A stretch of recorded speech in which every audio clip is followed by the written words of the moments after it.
One small step for man, one giant lie to mankind? In the past several years, we have heard speculation after speculation that the US government had actually fabricated the entire 1969 moon landing, starring our very own Neil Armstrong and Buzz Aldrin. And of course, as an American, this is something that I indefinitely do not want to believe. But for me, the truth is more important than my patriotism, or rather anything else for that matter. Although this is all just theory. Interestingly, this one seems to have theories within the theory. One of the most intriguing parts of the alleged production of the July 20th, 1969 moon landing is the idea that iconic filmmaker Stanley Kubrick had been employed by NASA to film the entire event in a hangar on Cannon Air Force Base just southwest of Clovis, New Mexico.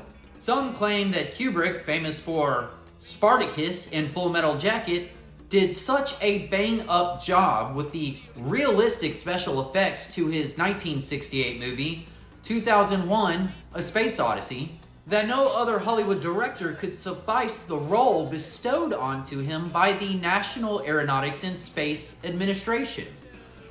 Spielberg apparently was just getting started in his illustrious career at the time.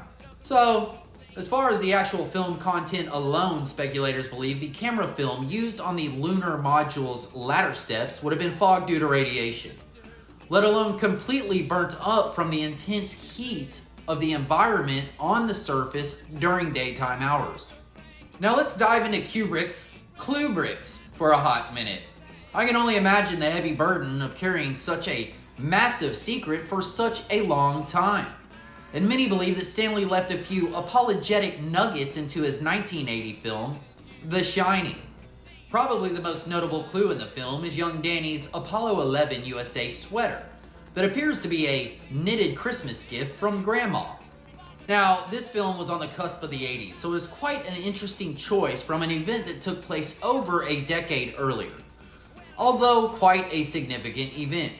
Clue 2 would most likely be the key fob to room 237, indicating the mean distance from the Earth to the Moon at about 237,000 miles, as well as the letters on the key fob being possibly rearranged to spell out moon. Others also lay claim to the carpet design looking fairly similar to the actual launching pad of the Apollo mission rocket launch. Reaching? I don't know.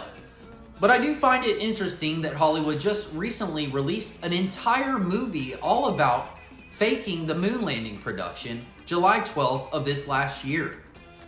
Sus.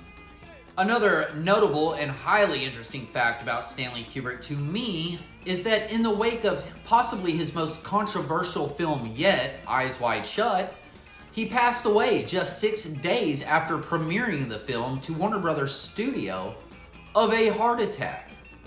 Why is this strange? Well, the movie basically centers around an elitist orgy sex cult. Did the film cut just a little too close to the vest for Hollywood? Warner Bros. Eventually went on to releasing the film, but not before doing a little digital cutting of their own in order to ensure an R-rated theatrical version.